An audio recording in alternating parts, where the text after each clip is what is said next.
Speaking of Indonesia, Chings attended Ching training camp at the Pantai Indah Kapuk We take a look at how recycled oil ends up in our stomachs and the steps Taiwanese government should take to prevent such incidents from reoccurring. Welcome to DaAi Headlines. I'm Helen Nell. Thank you for joining us. We kick off the show in Indonesia. 95 Chings from 8 different regions across the country gather at the Pantai Indah Kapuk for a 3-day Ching training camp earlier this September. During the camp, Chings also took the opportunity to wake up early to perform a walking meditation, as well as watch Master Jing's morning Dharma lecture.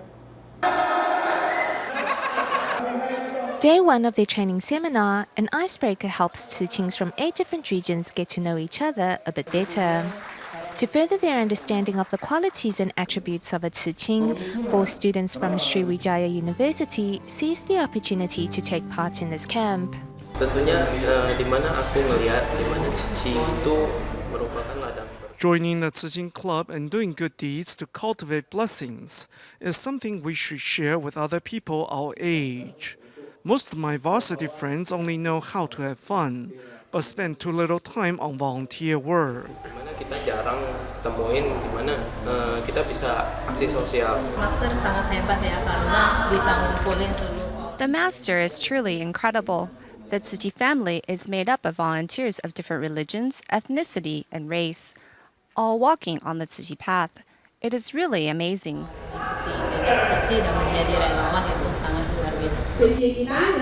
For Sutriyani from Makassar, her Islamic faith does not stand in the way of her working to serve the greater good through a Buddhist organization.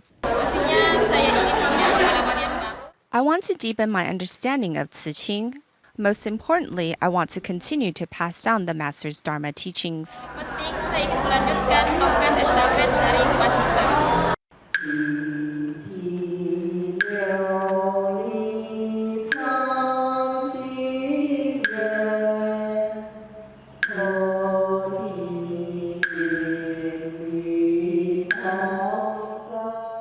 In the morning, Chings fight off their sleepiness as they reflect within, repent, make vows, and start anew. Aku pribadi ya pradaksina itu jalan melatih diri. The walking meditation helps us cultivate our mind. This is something we can incorporate into our daily lives. As we move forward with each step, we have to be diligent in our actions and be mindful of those around us. We shouldn't just focus on ourselves. The walking meditation is when our mind and actions are aligned and we all move forward as one. Harus kompak dengan kanan kiri kita seperti itu sih kalau buat aku. Dawn is the most tranquil time of day. It is also when the mind is most still and free from afflictions. Banyak ya, jadi dari ceramah master itu bisa. I learned a lot from the Master's morning Dharma lecture. The Master reminds us to be humble and have patience. I'm actually very short-tempered. Whenever I'm on my motorcycle and someone overtakes me, I get angry. But since I joined Ching activities and listening to the Master's teachings, I'm more patient now. Ceramah master itu sudah merubah jadi lebih bersabar. For non-Chinese speaking Chings, to take the Dharma to heart and put it into practice takes more than just patience. It takes commitment and perseverance. Jadi merasa lebih dekat sih sama Sutra Buddha. Watching the Master's morning lecture helped me understand the Buddha Dharma a bit more. Now I have no trouble getting up early. And if I miss a day of wisdom at dawn, I feel very uneasy. Gitu kok hari ini nggak ada sinfasyang sih kayak sudah kayak kebiasaan gitu. Although these teachings come from 8 different regions across Indonesia, the unity and harmony brings out the beauty of Tzu. Incorporating Tzu's aphorisms into teaching curriculums has been shown to benefit a student's behavior. Thus, in Normal City of the Philippines, 83 middle and elementary school will soon start adding Jing's aphorisms to their lectures. But first, 5 Tzu Teachers Association members in Malaysia visited Omek to teach local teachers how to best incorporate such materials into their lesson plans.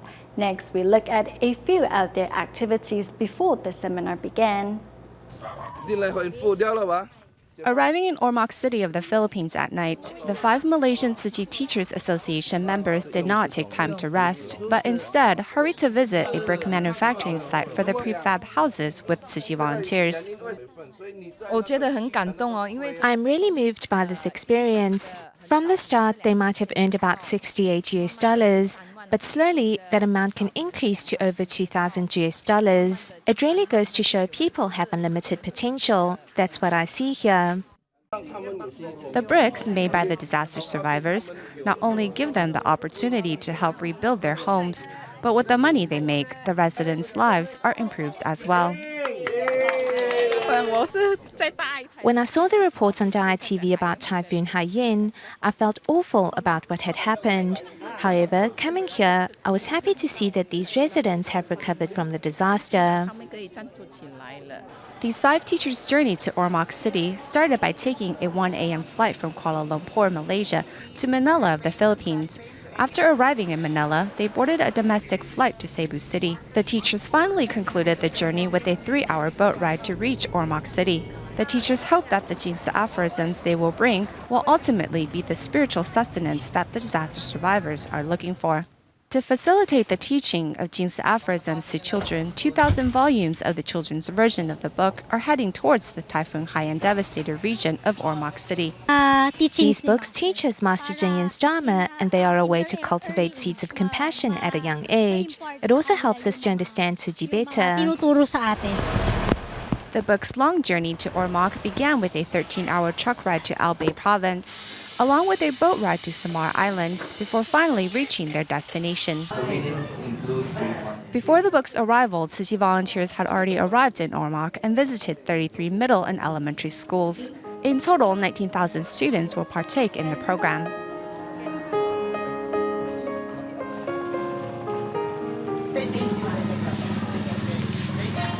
Besides providing material aid, we also want to provide spiritual guidance, giving them a peace of mind. I know Tzu Chi does much to help disaster survivors, whether in terms of material aid or spiritual support, and also in the area of children's education.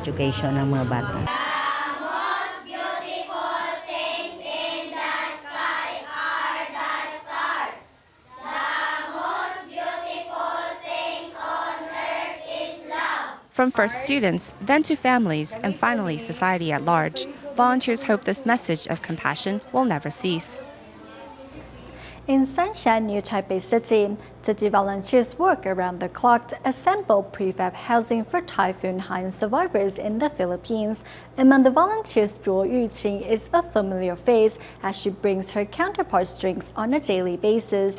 She wakes up at 3:30 every morning and works some 15 hours a day. Despite the long hours, Joel remains dedicated to her work and says she enjoys every minute of serving others. Good morning. I'm going to Tzu Chi to boil some water now. Before dawn, when the city is still asleep, volunteer Zhuo Yuting is already up.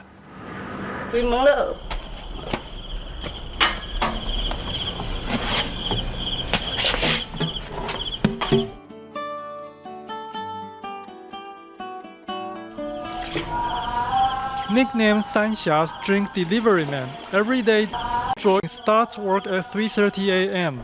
before finishing at 6 p.m. Part of that time is spent bringing cool drinks to the volunteers who have been working on prefab housing in the hot summer heat.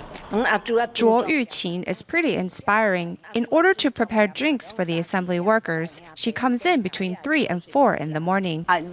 She is very responsible and never complains.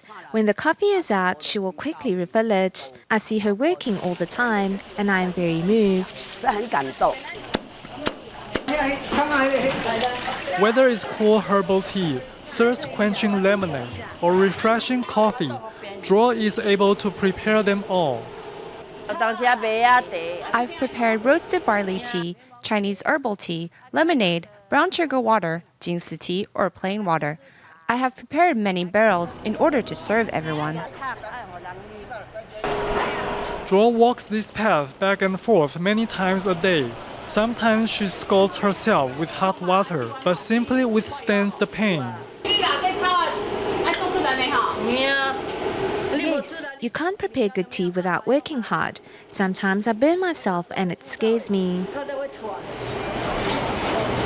Jo's pure heart has helped countless people, never asking for anything in return. She has shown that greatness can go hand in hand with a simple life. 做的自我有菲律宾的好人好啊，因为较辛苦啊，咱兄弟互因食是应该啊，算一点仔艰苦无算啥。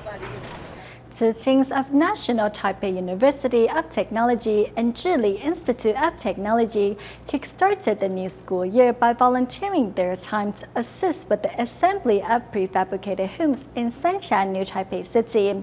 They say through their small contribution, they hope to provide Typhoon Haiyan survivors in the Philippines with a sanctuary called home. Unlike the usual scene, today a group of 20-year-olds is sweating buckets working on the assembly of Tsuji's prefabricated homes here in Sanshan, New Taipei City. Coming here today, I witnessed how everyone works together in harmony and unity. If we pay attention even to the smallest detail, we can ensure that these prefab homes are of the highest quality. Starting the semester on the right foot, students of 2 colleges volunteer their time to help those in need. With the work we are doing here, we hope to provide disaster survivors in the Philippines with a sanctuary. These prefabricated homes will provide displaced residents with a safer and more peaceful environment to live in. The master always encourages us to do what is right. While working, these students are learning. And while learning, they are awakened to the many truths in life. Unperturbed by the heat or the laborious tasks, with their love, these students hope to give those in the Philippines the best possible gift, a place for the survivors to call home.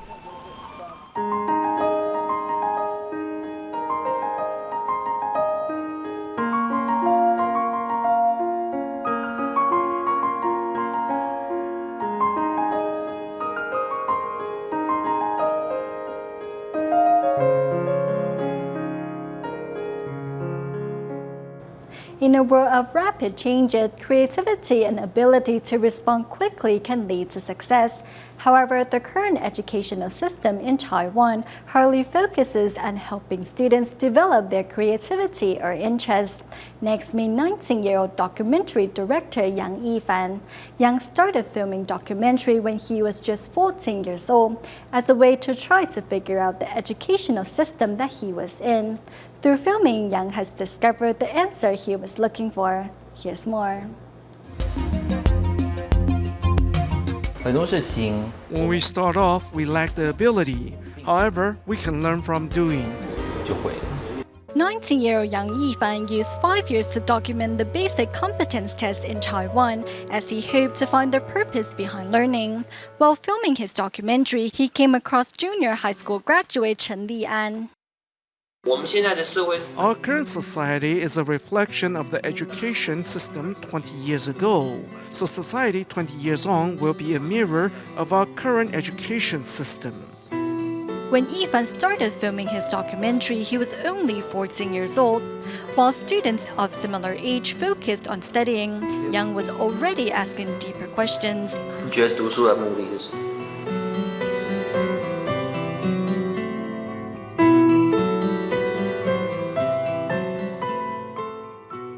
Yang Yifan says his filming teams and him have been learning as they go alone. I have different filming teams. My teams consist of my classmates, students that are younger than me, and so on. Through filming, I want them to question why they are slowly parting from their dreams and becoming less curious. Now, in a world of high-tech, makers can turn their ideas into cash by using high-tech computers. Creativity means that there are always new ideas in your brain. Your idea doesn't have to be an art piece. It can be commercial and influence our society in that way. With the help of technology, in just 5 minutes, a drawing of a dog carrier can be turned into a real product. Normally, when we are designing clothing, we need to cut the fabric by hand.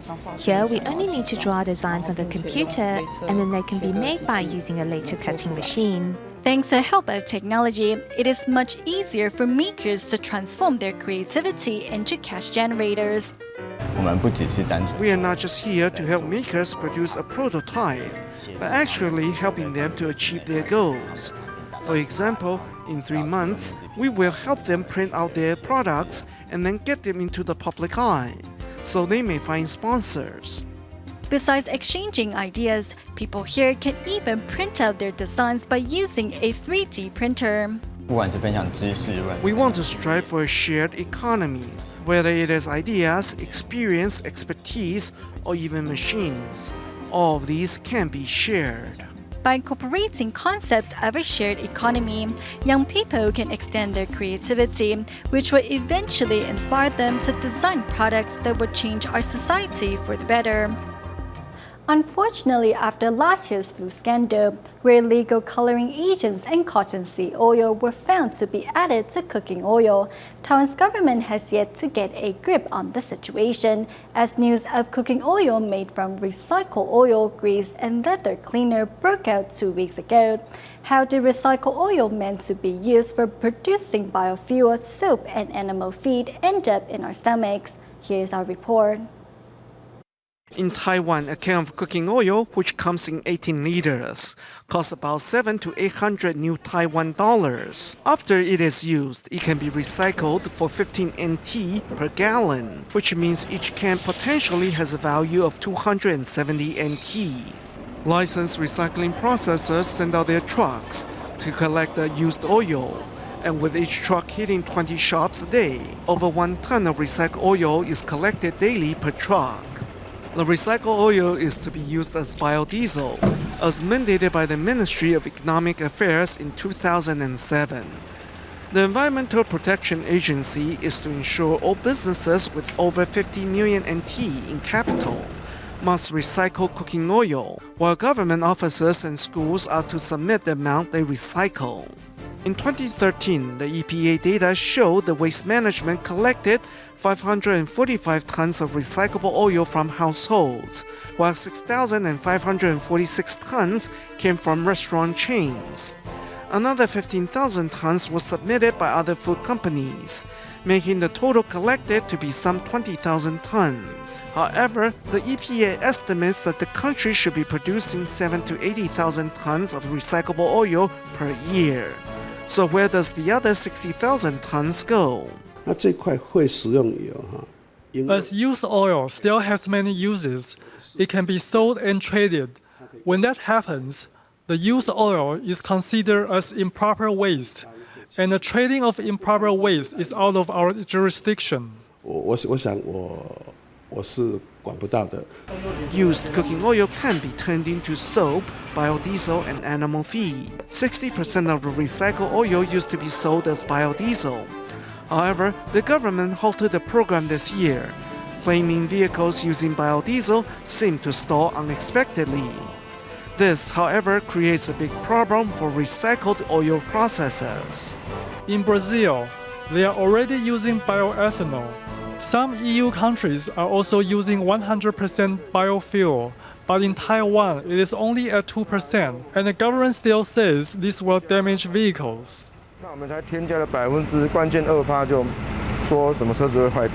Meanwhile, the Homemakers Union would like the government to implement a traceability system for recycled oil and food, just as it does for produce. Only by making all information transparent and traceable can consumers eat with peace of mind. The recent food scandal has everyone in Taiwan wondering just what is safe to eat. Well, for those living in Taichung, we recommend a vegetarian bakery which promises the use of only the finest ingredients. Here's more. In this bakery in Taichung, Taiwan, 28-year-old chef and owner Lin Wei-zhen is making a pizza in the open kitchen. The shop only uses the finest ingredients and bakes only vegetarian food. Customers will find broccoli, tomato, bell pepper, and burdock in the bread Lin makes. ingredients are really healthy, and the bread doesn't taste very oily. As consumers all over Taiwan search for something safe to eat, in light of the recent food scandal, Lin is standing by the safety of his food. An engineering graduate, Lin could never forget the taste of his father's homemade pineapple cake, which drove him to make the career change. My father made his pineapple cake out of wax cool syrup, the traditional way. So I made up my mind that I will use the best ingredients to make food to feed my dad. Lin is treating all his customers just like his dad. And since his family has long been vegetarian, Lin only makes meatless bread. A vegetarian diet is very healthy and also environmental friendly. I want to help others understand the benefits of being a vegetarian. However, as far as business goes, being a vegetarian-only bakery can be quite difficult. Regardless, Lin insists on fulfilling his promise. Also, all bread not sold by the end of the day is donated to a food bank to help feed the homeless. Another way that Lin is sharing his love with the world. Lin Yanliang, a cerebral palsy sufferer, recently spoke at the Sanchong Jingsi Hall in New Taipei City. Since young, Lin has not been able to walk like his peers. However, he did not feel defeated by his shortcomings. Instead, Lin worked hard in school. This year, the young man even got into his first choice of university, majoring in foreign languages. Sharing his life story with Tzu Shao inspired many to take a second look at how they deal with life's difficulties. Walking to his seat on stage, cerebral palsy sufferer Lin Yanliang's effort does not go unnoticed by the audience. However, his disability does not hinder his humor or personality. My inconvenience has made me different from everyone. But if it wasn't for this body and the ordeal and obstacles I went through, I probably wouldn't be here, sharing my life story with everyone. 我现在也不会坐在这里跟大家分享。手下留情啊！手下留情。 When other children his age were out with their peers, Lin could only hang out at home. Lin's life was one filled with difficulty and one that came with different lessons. In class, his classmates look out for him.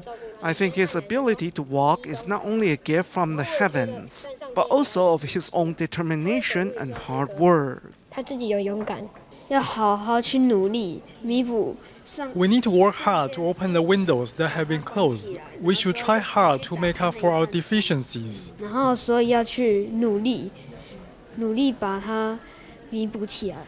这礼拜我把气保留住了。